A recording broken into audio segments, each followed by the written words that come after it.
Hello everybody, welcome to learn it. आज हम discuss करेंगे पार्ट 4 ऑफ इंडियन कॉन्स्टिट्यूशन।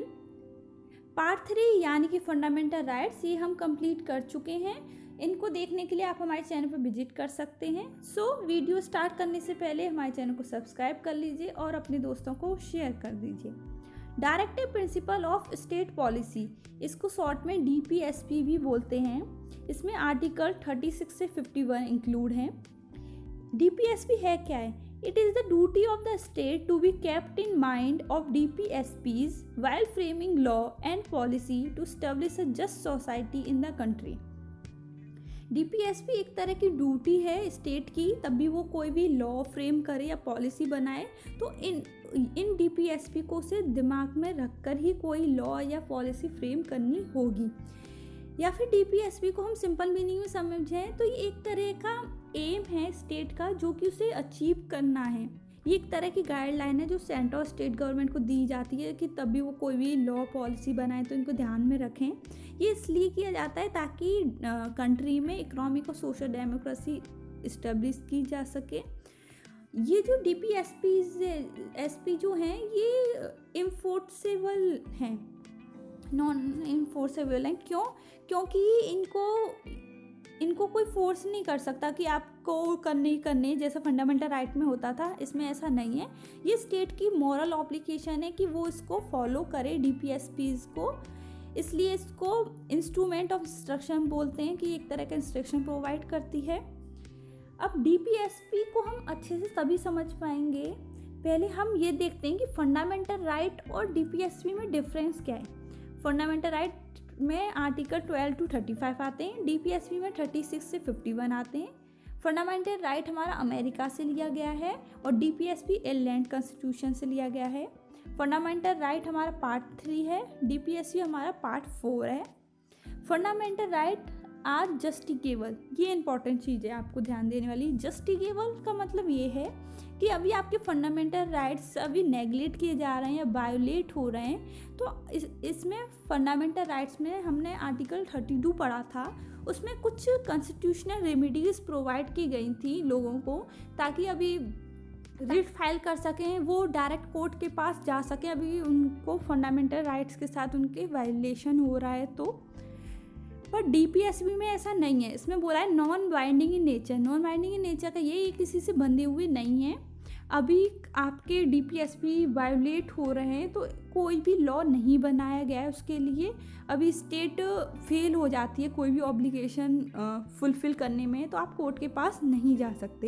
ये DPSP की बात है। अब हम DPSP को पढ़ते हैं। क्लासिफिकेशन ऑफ DPSP को 3 पार्ट्स में क्लासिफाई किया गया है। एक तरह से ये 3 जो क्लासिफिकेशन हैं ये बंधे हुए हैं DPSP में, इसलिए इसको यूनिक ब्लेंड भी बोला गया है। Unique blend of socialist, Gandhian, liberal. Socialist principle क्या होते हैं? सोशलिस्ट प्रिंसिपल वो प्रिंसिपल्स होते हैं जिनका एम होता है सोशल और इकोनॉमिक जस्टिस प्रोवाइड करना, जो कि हमने आपको याद होगा तो प्रीएम्बल में भी ये चीज़ बोली गई है कि आपको जस्टिस देना है, सोशल इकोनॉमिक जस्टिस पर ध्यान रखनी है। और सोशलिस्ट प्रिंसिपल जो है ये सब फोकस जो है इनका मेन वेलफेयर प्रोवाइड करना है कि लोगों को वेलफेयर पहुँचे, कैसे वेलफेयर हो सके। सोशलिस्ट प्रिंसिपल में आर्टिकल 38, 39, 39A, 41, 42, 43, 43A और 47 ये सब इंक्लूड हैं। ये सोशलिस्ट प्रिंसिपल बोले जाते हैं। गांधीयन प्रिंसिपल कौन से होते हैं? ये गांधीयन प्रिंसिपल जो हैं ये गांधी आइडियोलॉजी पर बेस हैं। मतलब कि गांधी जी के कुछ ड्रीम थे, उनको फुलफिल करने के लिए इसमें से कुछ आइडिया लिया गया था DPSP में, जो कि स्टेट को डायरेक्ट करता है। इसमें गांधी प्रिंसिपल में 40, 43, 43B, 46, 47 और 48 ये इंक्लूड हैं। लिबरल इंटेलेक्चुअल प्रिंसिपल, ये प्रिंसिपल पर रिफ्लेक्ट करते हैं आइडियोलॉजी ऑफ लिबरलाइजेशन। मतलब कि इनका मेन फोकस यही है कि आपको लिबरल व्यू की बात करता है ये। इसमें कुछ ये आर्टिकल्स इंक्लूड हैं 44, 45, 48, 48A, 49, 50, 51। अब इनको हम वन वन बाय आर्टिकल्स को समझते हैं कि क्या गाइडलाइन दे रहा है स्टेट को, क्या बोल रहा है। Article 36 definition of state as article 12। Article 36 जो कि पहला आर्टिकल है डीपीएसपी का, और आर्टिकल 12 जो कि फंडामेंटल राइट का आर्टिकल फर्स्ट है, फंडामेंटल राइट का आर्टिकल फर्स्ट है आर्टिकल 12। ये डेफिनेशन ऑफ स्टेट दी गई है इसमें आर्टिकल में। आर्टिकल 37 में एप्लीकेशन ऑफ प्रिंसिपल कंटेन किए गए हैं, मतलब इसमें जैसे कि बोला गया है कि स्टेट को फोर्स नहीं किया जाएगा, पर स्टेट की ड्यूटी है कि वो इन प्रिंसिपल को अप्लाई करे। Article 38 state to secure a social order for the promotion of the welfare of people.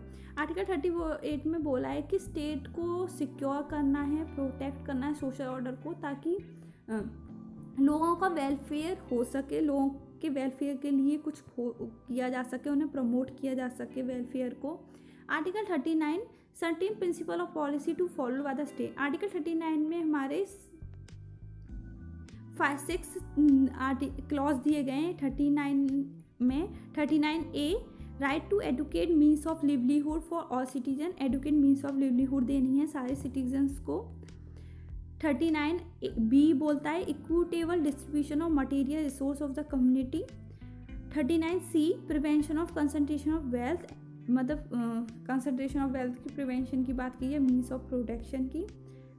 Article 39D equal pay for equal work for man and women को इक्वल वर्क देना चाहिए। जैसे ऐसा ना हो कि तो हम 12 आवर्स के लिए मैन से भी वर्क करा रहे हैं, वुमेन से भी वर्क करा रहे हैं, पर वुमेन को कम पेमेंट दे रहे हैं, मैन को ज़्यादा दे रहे हैं, तो ऐसा नहीं करना है। इक्वल पे दी जाएगी इक्वल वर्क के लिए।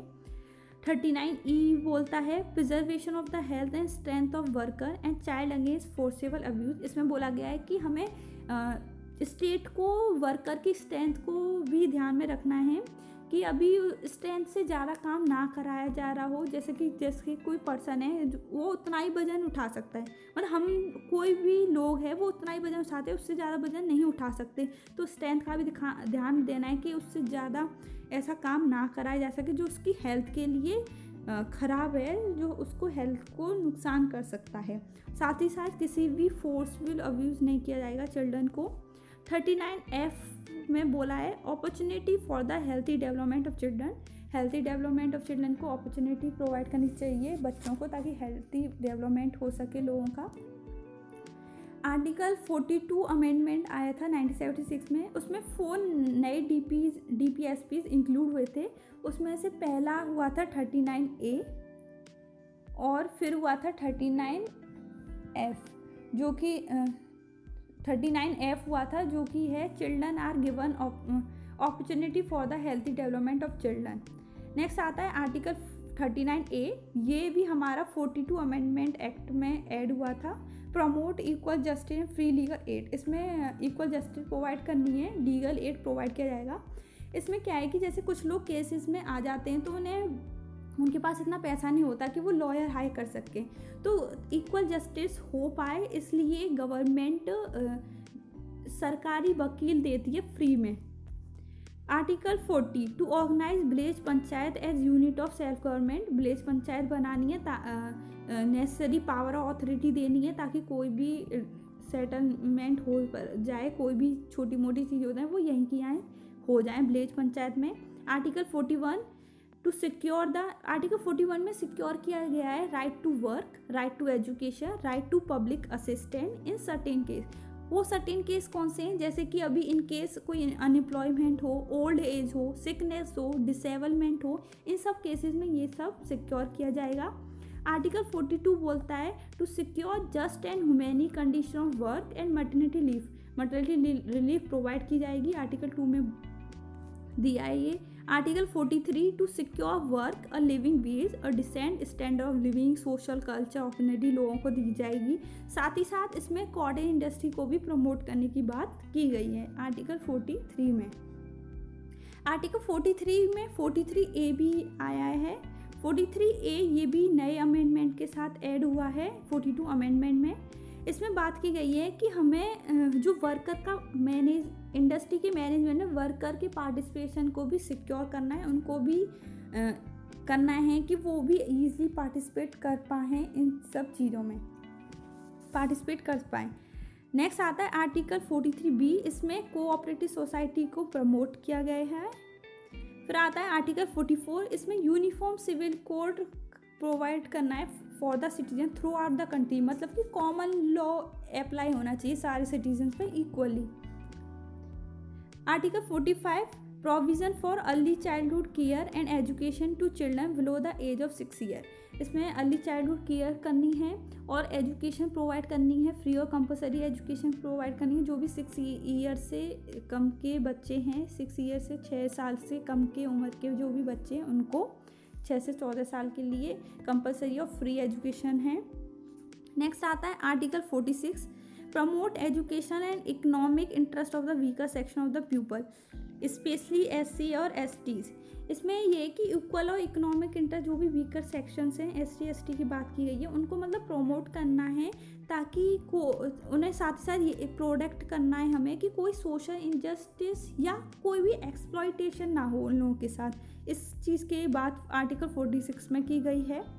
नेक्स्ट आता है article 47, prohibited the consumption of intoxicating drinks and drugs. Article 47 में बोला है कि प्रोहिबिट करना है जो भी इंटॉक्साइड ड्रिंक्स या ड्रग्स है उनको प्रोहिबिट करना है स्टेट को। साथ ही साथ ड्यूटी है स्टेट की कि वो रेस करे लेवल ऑफ न्यूट्रिशन और पब्लिक हेल्थ, इसका भी इसको ध्यान रखना है आर्टिकल 47 में। Article 48, organisation of agriculture and animal husbandry. Article 48 बात करता है कि एग्रीकल्चर एनिमल हस्बेंड्री का ऑर्गेनाइजेशन करना है। जैसे कि हम जानते हैं कि इंडिया जैसी कंट्री में एग्रीकल्चर बहुत होता है और साथ ही साथ बहुत सारी लिवलीहुड एग्रीकल्चर से ही जुड़ी हुई हैं, तो इसको भी स्टेट को इस चीज़ को भी ध्यान में रखकर चलना होता है। आर्टिकल 48A भी ऐड हुआ था, 42 अमेंडमेंट एक्ट में 48A ऐड हुआ था, उसमें इन्वायरमेंट और वाइल्ड लाइफ सेंचुरी या फॉरेस्ट उनके प्रोटेक्शन की बात कही गई है, इसको भी नोट आउट कर लिएगा। फिर आता है आर्टिकल 49, इसमें बात की है कि जो भी सारे मॉन्यूमेंट्स हैं उनको प्रोटेक्ट करना है स्टेट को। फिर आता है next article 50, article 50 to bring about the separation of the judiciary from the executive. Article 50 में बोला है कि स्टेट आर्टिकल 50 में बोला है कि जुडिशरी एग्जीक्यूटिव से अलग होनी चाहिए।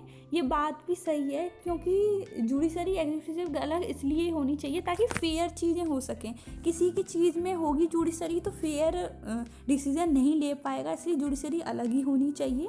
अब इस चीज़ को हम आगे पढ़ेंगे, एग्जीक्यूटिव्स में कौन कौन आते हैं, जुडिशरी में कौन कौन आते हैं। एग्जीक्यूटिव में तो हमारे प्रेसिडेंट, वाइस प्रेसिडेंट ये सब आते हैं। जुडिशरी जैसे कि हमारी मेन जुडिशरी क्या है, सुप्रीम कोर्ट है, वो आता है। नेक्स्ट आता है आर्टिकल 51। आर्टिकल 51 में बात की गई है इंटरनेशनल पीस और सिक्योरिटी को प्रमोट करना है, उनके नेशन के इंटरनेशनल रिलेशंस अच्छे बनाने हैं, जो भी लॉ या ट्रीटी ऑब्लिगेशन हो उनको भी ध्यान में रखना है। और साथ ही साथ अभी कोई डिस्प्यूट हो जाता है हमारे इंटरनेशनल से या कोई और नेशन के साथ, तो उसको सेटलमेंट हो पाए, आर्टिकल 51 में उसकी बात की गई है। नेक्स्ट आता है अमेंडमेंट्स। अब DPSP में टाइम टू टाइम चेंजेस और अमेंडमेंट भी आते गए, जिसमें काफ़ी आर्टिकल्स भी ऐड हुए थे। पहला अमेंडमेंट आया था 42 अमेंडमेंट एक्ट 1976, जिसमें 4 आर्टिकल ऐड हुए थे। पहला था 39A। 39A जो इक्वल जस्टिस और फ्री लीगल एड की बात करता है। 39F जो चिल्ड्रन की अपॉर्चुनिटी बात करता है हेल्थी मैनर में। 43A जो बात करता है कि इंडस्ट्री के मैनेजमेंट में वर्कर का पार्टिसिपेशन होना चाहिए। और 42A बात करता है इन्वायरमेंट और वाइल्ड लाइफ सेंचुरी की प्रोटेक्शन की। फिर उसके बाद 44 अमेंडमेंट 1978 आया, जिसमें 38(1) क्लॉ ऐड हुआ था। 38(1) क्लॉ ऐड हुआ था। फिर 86 अमेंडमेंट एक्ट 2002 आया था।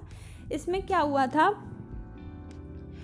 जो आर्टिकल 45 था, आर्टिकल 45 जिसमें फ्री और कंपलसरी एजुकेशन की एलिजिबिलिटी एजुकेशन की बात की गई है, उसको फंडामेंटल राइट में उसको मॉडिफाई करके उसको एलिजिबिलिटी एजुकेशन के नाम से उसे फंडामेंटल राइट में आर्टिकल 21A में डाल दिया गया। फिर 97 अमेंडमेंट एक्ट आया था 2011 में। इसमें आर्टिकल 43V आया जो कोऑपरेटिव सोसाइटी वाला था। ये आई होप DPSPs आपको समझ में आई होंगे। आर्टिकल 36 to 51 DPSPs को 3 पार्ट्स में क्लासीफाई किया गया है, सोशलिस्ट प्रिंसिपल, गांधीयन प्रिंसिपल और लिबरल प्रिंसिपल्स। साथ ही साथ कुछ अमेंडमेंट्स भी हुए थे, वो भी हमने डिस्कस करे। आई होप कि ये वीडियो आपके लिए हेल्पफुल हो। आपको वीडियो कैसा लगा आप हमें कमेंट सेक्शन में भी बता सकते हैं। Please do subscribe, share and like the hit button. Thank you.